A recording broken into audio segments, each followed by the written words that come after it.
The slump test is a simple and widely used method to measure the consistency or workability of fresh concrete. The apparatus required for conducting the slump test are slump cone of 20 cm base diameter, 10 cm top diameter, and 30 cm height. A 60 cm long tamping rod with a diameter of 1.6 cm. A flat surface or non-absorbent base plate and a tray with fresh concrete. Place the slump cone firmly on a center of base plate. Pour fresh concrete in a tray. With the help of trowel, pour the concrete into slump cone in 3 layers. Tamping each layer 25 times with the tamping rod. It helps remove air voids and ensure uniform compaction of the concrete.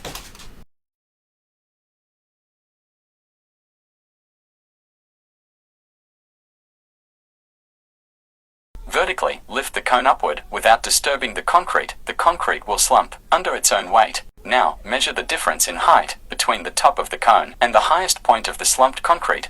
The measured value is called the slump value.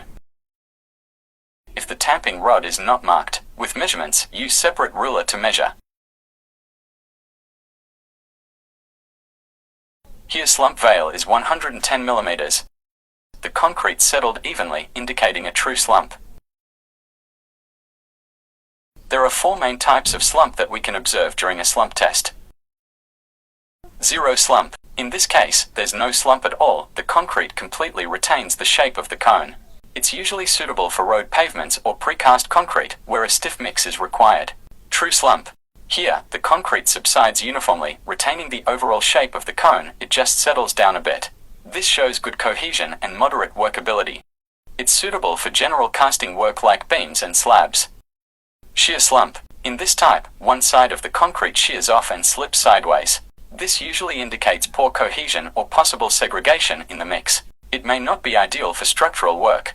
Collapse slump. This happens when the concrete completely collapses after lifting the cone. It suggests very high workability or that the mix is too wet.